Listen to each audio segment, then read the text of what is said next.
people so often say, well, let's just help her get through her menopause and then she can get back to work and she can be happily married again and she can whatever. Like, it doesn't work.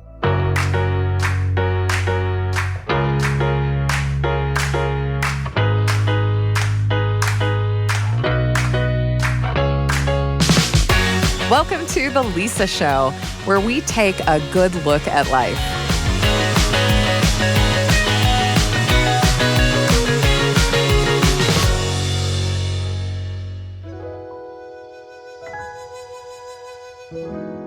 Hey, it's Lisa. I don't know about you, but when I was a much younger woman, I wistfully viewed menopause as a distant, magical land where life settles into a stable rhythm and you're not tossed about on the waves of hormone fluctuations, where you're always calm and never overly emotional, where your body becomes a more genial and gentle place to exist.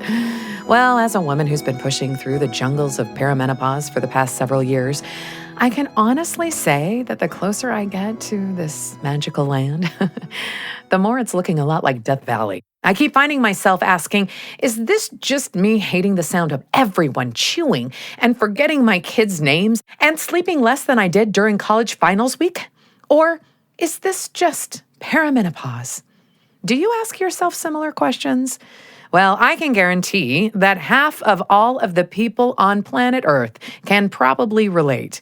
And yet everyone seems to be looking around and asking sisters, friends, doctors, why don't we know more about this? And you know what I heard from my own mother and grandmother about this time of life? Crickets. Well, luckily, much like my moods, things are changing. We're starting to talk more openly about the journey through perimenopause and menopause, and I'm here for it. That's why we're crossing the pond today to speak with Dr. Louise Newson. Dr. Newson is a physician, a menopause specialist, and a mom to 3 daughters. She's also on the UK's Menopause Taskforce. The Taskforce, guys, she's a gold standard resource for women's health, and you're in for a masterclass on the worlds of perimenopause and menopause. Dr. Newson has dedicated her life to helping women. But as it turns out, she even ends up helping taxi cab drivers from time to time. The other day I was in a taxi in London and I was talking to somebody on the phone, and the taxi driver, when I went to pay him, he said, you know, you were talking about menopause. Do you know much about it? Because my wife's really struggling. And I was like, yeah, I do actually. Here's my card. Yeah. So yeah, it's everywhere, isn't it? So I think it's one of those things that the more we talk about it, the better, actually. So let's talk. And in talking about menopause, we're going to tackle its biggest myth, that we just have to pause normal life while we get through this phase of physical, mental, and even emotional upheaval.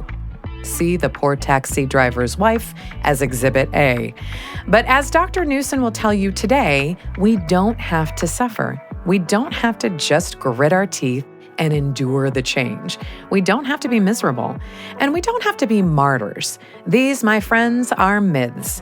But the only way to bust this myth and others that have snuck their way into our world is to understand what is truly happening during perimenopause and menopause, what solutions are out there, and how to advocate for ourselves.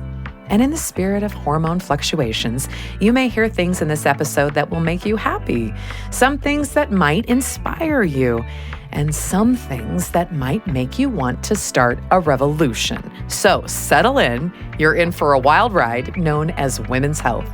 Here's Dr. Newson, and she's going to start with the most fundamental myth regarding menopause, which is that it's all about a woman's reproductive tract. If we look at the words, actually, they are very frustrating because they don't really explain what's going on.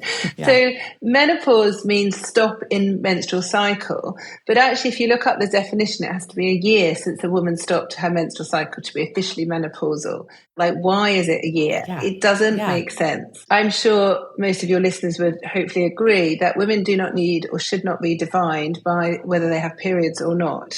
It just seems madness. Yeah. So for somebody to say, well, you can have this condition a year after your last period. Right. Like, does that mean you can't go to a doctor if you're struggling? Does that mean if it's 11 and a half months, you have to be ignored? Yeah. And is it only a day then? And then what happens after that day? Does something else happen to us? It just really doesn't make sense. But then if you think of perimenopause, peri is a medical term for around the time of. So it means something's happening around the time of the menopause. So it actually usually means something's happening before the period stopped completely. And that's what then thinking about what is really happening in our bodies, what is making our periods stop. And obviously, many people will know is because our hormones that help with our egg production, help with releasing the egg with our periods, are produced from our ovaries. So we've got three main hormones, estradiol, progesterone, testosterone, made in our ovaries, but they're also made elsewhere, including our brains. When those levels decline, they reach a critical low amount, and that stops the periods. And so that's where the link with periods has been. But for most people, the periods don't just stop. The hormones don't just stop and get low overnight.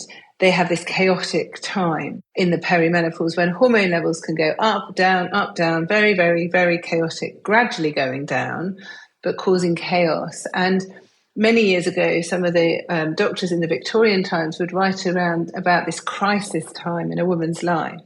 And they were describing perimenopause, and it really is, for many women, not all, a crisis time, because that's when symptoms can be actually more severe than during menopause, when hormone levels are low and stay low forever. But because people are still having periods might be regular, they might be irregular, they might be light, they might be heavy, they might be scanty. But we have to remember, lots of women don't even have periods. They might have had a hysterectomy. They might have had a Mirena coil or used contraception. So how do you know? Right. And then lots of people get really highly strung, like, do I stop my contraception for a year and see if I have a period? But then what happens if I have my period after 11 and a half months? Do I have to start another year? It's just rubbish, actually. So that's why this labeling of women, I think, is not helpful. Let's be more helpful as doctors and say, what is it that's happening? Well, your hormone levels are changing and reducing. So you have a low amount of estrogen, or you have a low amount of progesterone, or you have a low amount of testosterone. And we always need to give it a whole new term because, when someone has underactive thyroid gland, hypothyroidism, it's saying exactly what it is. Yeah. So if I said to you, you've got an underactive thyroid gland, you'd say, oh, so I don't have much thyroxine. How do I get thyroxine? Whereas if I say to you, oh, you're menopausal, you'll go, well, it's about my periods. Do you see what I mean? So yes, yeah. And that's where the confusion has been for so long. Okay. Because then everyone thinks it's only about our reproductive tract, it's only about our ovaries. And it's not actually, because these hormones affect every single cell in our bodies. Myth number 1, menopause is just about periods in the womb. Nope.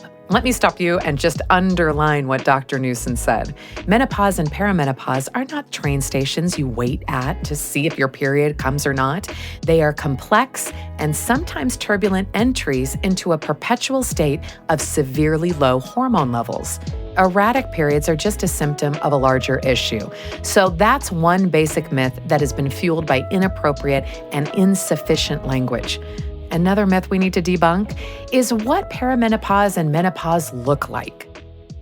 I was on a main street in Birmingham city centre in the middle of England with a sign to say, what is menopause? And we stopped people with a camera. I was doing something for BBC and asked people, what does menopause mean to you? And 90% of people just said flushes and sweats. So a lot of people do get flushes and sweats, but about a third of women don't. I am definitely a menopausal woman and I've never had a hot flush in my life. The other thing is this whole menopause transition. People talk about, we'll get through the menopause, or I've had my menopause.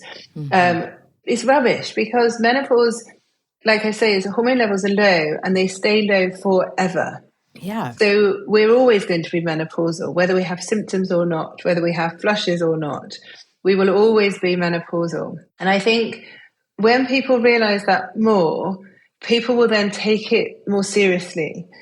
And people so often say, well, let's just help her get through her menopause. Yeah. And then she can get back to work and she can be happily married again and she can right. whatever. It doesn't work. I mean, some people have terrible symptoms in the perimenopause and then they might abate as the body adjusts to not having those hormones. But they still have the health risks of not having hormones, which is really important because we live so much longer as women compared to how we did 100 years ago. So as a doctor, I want to try and keep my patients healthy. I want to try and reduce risk of diseases. Mm-hmm. So if we can look at, what do these hormones do in our body? Yes, they regulate periods. But what else do they do? What do they do in our brain, in our heart, in our bones? Oh, they keep them really healthy. They keep the brain active and working. They keep the, cholesterol down. They help the heart to function.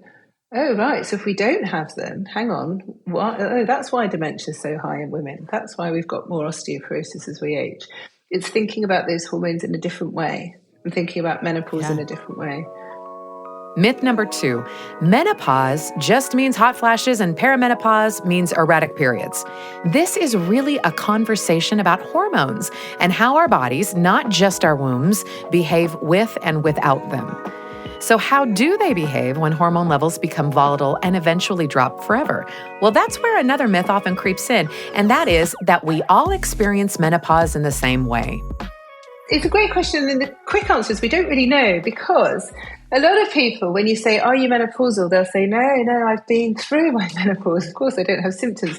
But then you say, what's your sleep like? Do you have muscle and joint pains? Do you have low mood? Oh, yes, but that's because I'm 65 now, and not really realising.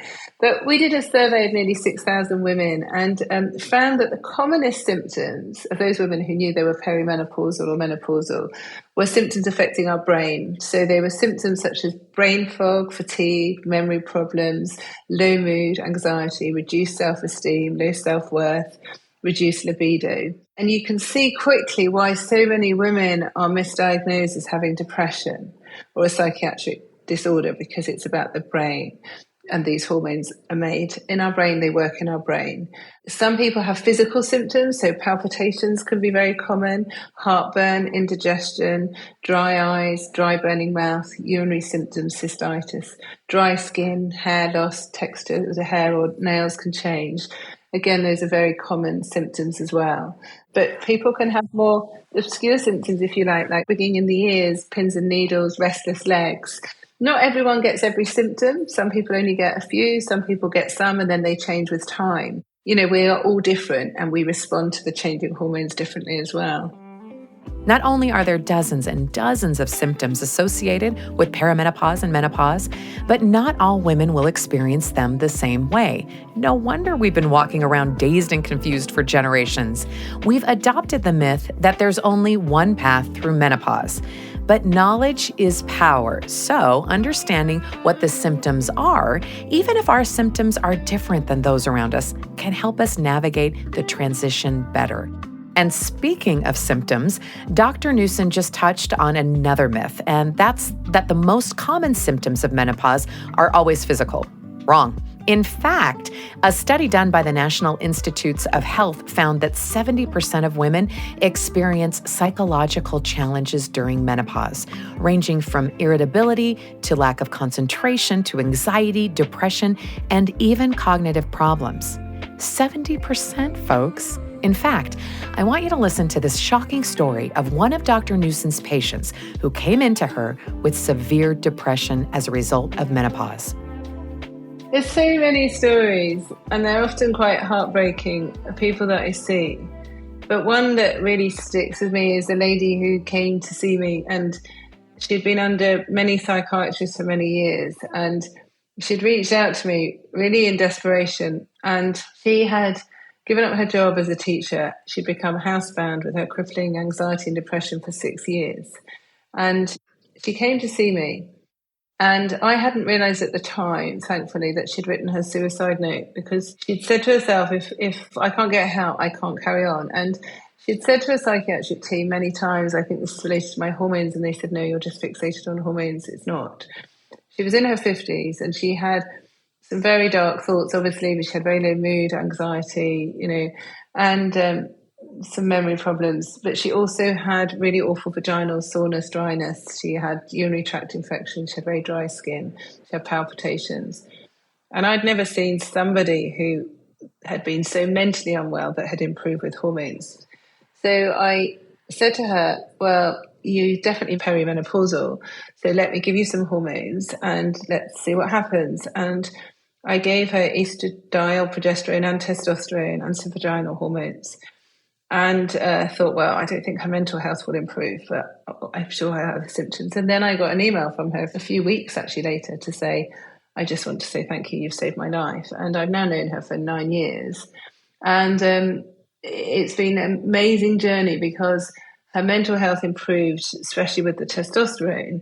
She's off her lithium, she's off her olanzapine, she's off her antidepressants, and she's really enjoying life with her husband, which she never thought she would do again. And so, it's one thing making someone feel a bit better or sleep better or, reduce their palpitations or whatever, but actually to help their mental health is the most rewarding thing I can do as a doctor. It absolutely is. Menopause is not limited to physical symptoms. In fact, the impacts of low hormones can be just as difficult, if not disastrous, to women's mental health. That's not to say that all mental health issues are hormonal, clearly not. But Dr. Newson is saying that we need to be aware of the psychological impacts of menopause and perimenopause. So the next question is obvious. What can we do about it? This is where the conversation with Dr. Newson started to turn for me, because it dismantled that myth I've been led to believe, that we just have to tough menopause out, like our mothers and grandmothers have done for millennia. In talking with Dr. Newson, it became clear that we don't have to enter the transition into menopause wide-eyed and terrified, and our struggles don't have to be met with pity and shoulder shrugs. There are options available to us. The first option Dr. Newson suggests is HRT, or hormone replacement therapy. So the big question that everyone wants to know, what can you do for these symptoms? What are your options? If I said to you, oh, do you know what, Lisa, you've got low iron, what would you then say to me as a doctor? Okay, well then should I take an iron supplement? Yeah. How much iron do I take? What do I do? Yeah. So if I say to you, you've got low estrogen, you should probably say, well, what estrogen do I need? Yeah. If I say you're menopausal, people go, right, so what supplement do I need? What hair shampoo do I need? Like, it doesn't make sense. Yeah. This is why we need to redefine what menopause is, of course.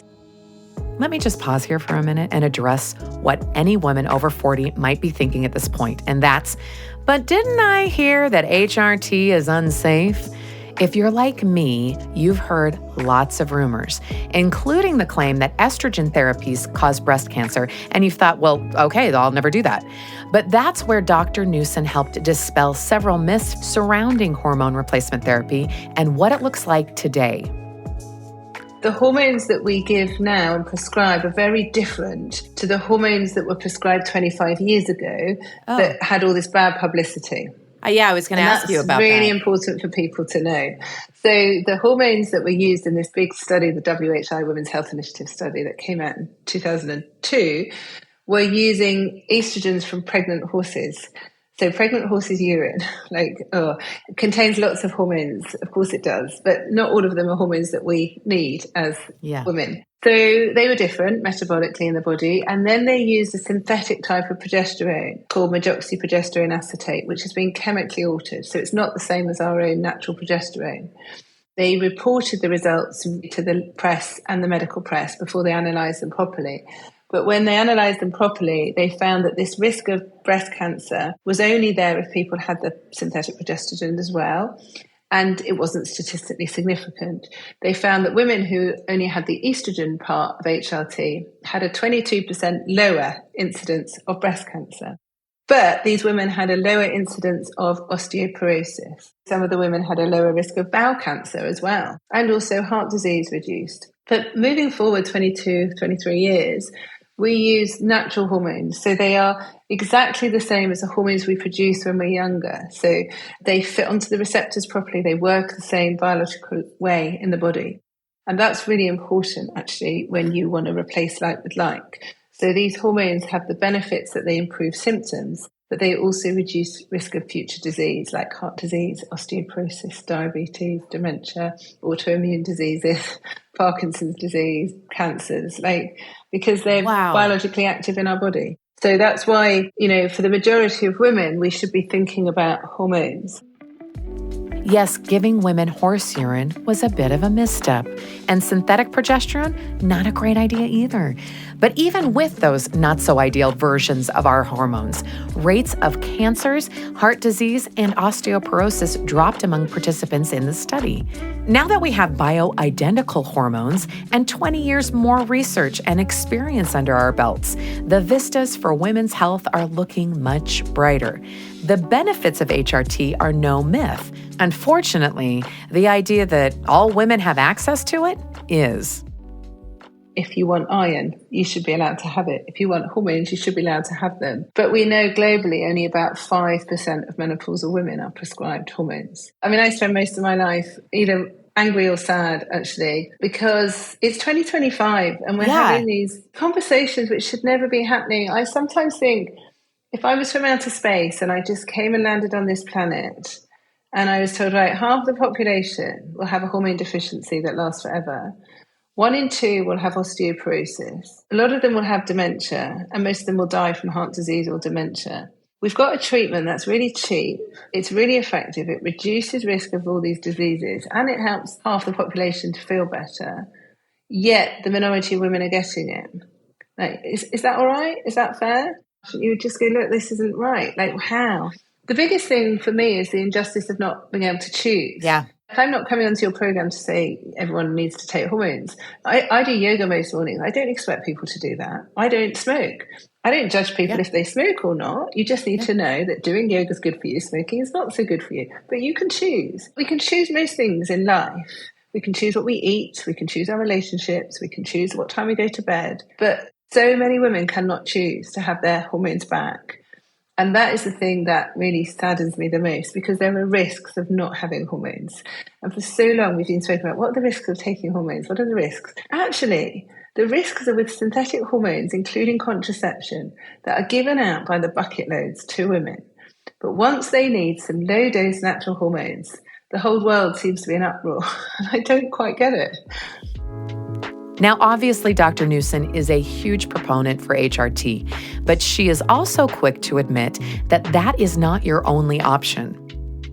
If people are looking and saying, look, I don't want HRT for various reasons, then they should be looking at what ways or what things can they do to reduce their risk of a heart attack and improve their brain strength. So it might be taking a good quality fish oil with vitamin D, for example. It might be looking at calcium in their diet, rather than just going to their local health food shop and buying menopause labelled supplement. So it's just like being really educated and careful what you're taking. Try and get as much information as possible and talk to other people, because everyone's very quick to judge when it's about hormones. And, it's about your choices and decisions, but knowing that any decision you make, you can change your mind. If you start taking hormones, most of us take them forever, but you don't have to. Or if you've never taken them, you're never too old or it's never too late to consider them. And also thinking really holistically and really realistically about your future health. Like, what else can you do to improve your brain strength? How much more exercise can you do? How much more calcium can you have in your diet? How much more fresh fruit and vegetables can you have? How much more sleep? How much more relaxation can you do? So it's looking at everything together. There's no point just taking hormones and thinking you never have to exercise again or you never have to eat a healthy meal again. Of course, you have to do everything together. Whether you want to try hormone replacement therapy or not, Dr. Newson's point is that women should be entitled to options.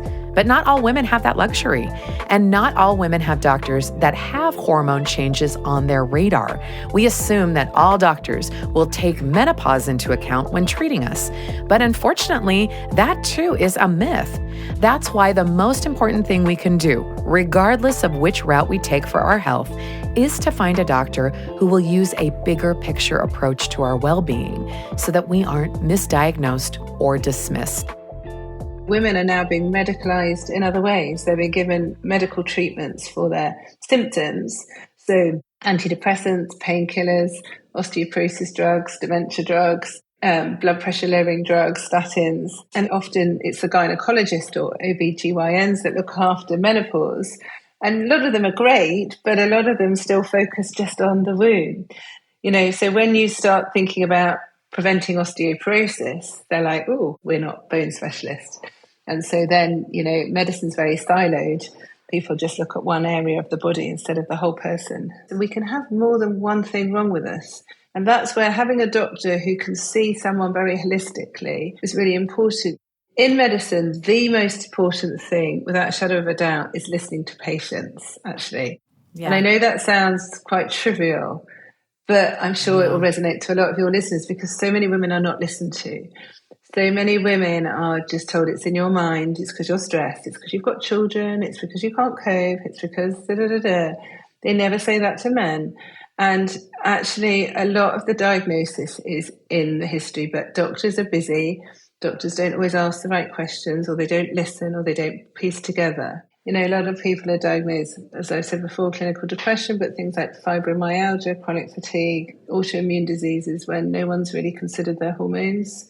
So I think the first question doctors and women should be asking is, could any of this be related to my hormones? If someone's coming to me with low mood, reduced motivation, of course they could be clinically depressed. But if they've also got dry skin, dry eyes, and get urinary tract infections, then thinking about that person holistically, it's more likely to be related to their hormones than having a psychiatric condition. But if I never ask about their skin, they're never going to think to tell me, oh yeah, my skin's been really dry and itchy, because they come because they've got low mood. Do you see what I mean? So that's where having that knowledge to ask the right questions is crucially important. Finding a physician that will take the time to ask the right questions, dig beneath the surface, and look at your health holistically is essential. And if you already have that doctor, tell your girlfriends about them. Good doctors are a lot like appetizer platters and episodes of The Bachelor. They're meant to be shared. Now, if you haven't found that perfect doctor yet, or would like to improve your visits with your current doctor, Dr. Newsom says that there are some things we can do. She's even created a free app to help us with our visits. It's called the Balance app. So one of the reasons I set up Balance app is that people can do their symptoms and create a health report which will have the symptoms listed on them and where you've ticked whether you don't have those symptoms or they're affecting you mildly, moderately or severely. Because then you can go to your doctor with this list of symptoms filled out. Because as a doctor, I want to spend my time making the diagnosis and talking about treatment options. Rather than asking loads of questions. And so if someone comes with this list, I can quickly scan down it and go, oh, okay. You know, I saw a lady this morning in my clinic who told me her only symptom that she had was poor sleep. She'd filled out our symptom questionnaire and I said, but you get quite a lot of cystitis and urinary tract infections and dry skin. And she went, oh yeah, I do actually. But she was only talking about one of her things. So it just helps the clinicians to build this picture if we've got this symptom questionnaire. And it can help because I don't know about you, but I feel quite nervous going to see my doctor. I think, oh, they're really busy. They've got far more important things to do than help me. And so you get a bit short and you can't remember everything. So the more that you've got prepared, the more that you can get more out of your consultation as well. Sometimes I joke and say, do women have to do everything? Well, when it comes to advocating for ourselves, then yes, we do. We have to ask questions. We have to bring data. We have to focus the talking points. We have to request options. And we can't settle for healthcare providers that don't listen. You know, if it sounds like I'm seconds away from waving a banner while belting, do you hear the people sing? Well, you know, you're not wrong or that far off. It is a hot button for me, to say the least. Ideally, we'd all have doctors that are intuitive about our health and changing hormones. But if not, we can help them along by bringing a history of our symptoms with us to appointments. We've covered a lot of menopause myths today, everything from menopause being just about periods to worrying that HRT causes cancer to assuming that all doctors will treat us comprehensively. But I hope we've busted the biggest myth of them all, that the journey into perimenopause and menopause has to be hard or unpleasant or lonely. We are meant to thrive, not just survive in this time of life. So let's start by recognizing that decreasing hormones will affect every cell in our bodies and being sensitive to the fact that we are likely to experience both physical and mental symptoms.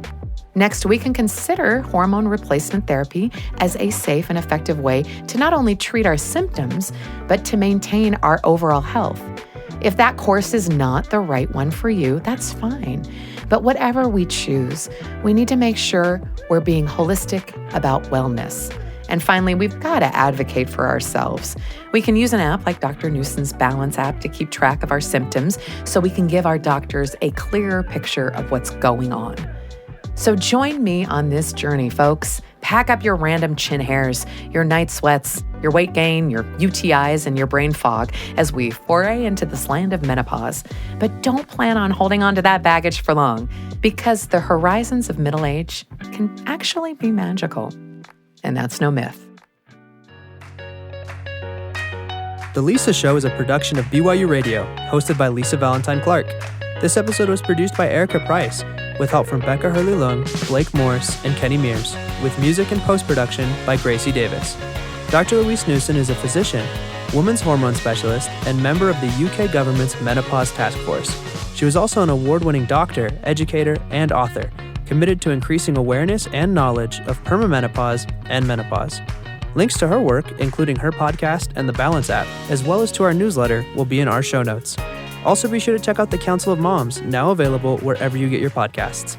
As always, thanks for your messages. We read them all, and thanks for listening. Tired of feeling overwhelmed by conflict in your life? Learn the skills to confidently handle any conflict on BYU Radio's new original podcast, Conflict Coach. Certified mediator Dr. Emily Taylor coaches real people through real conflicts in their lives, from family struggles to work disputes, neighborhood conflicts to in-law disagreements. Each episode of Conflict Coach with Dr. Emily Taylor gives you strategies to find the root of a conflict, identify solutions, and create positive change. Tune into Conflict Coach on BYU Radio or wherever you get your podcasts.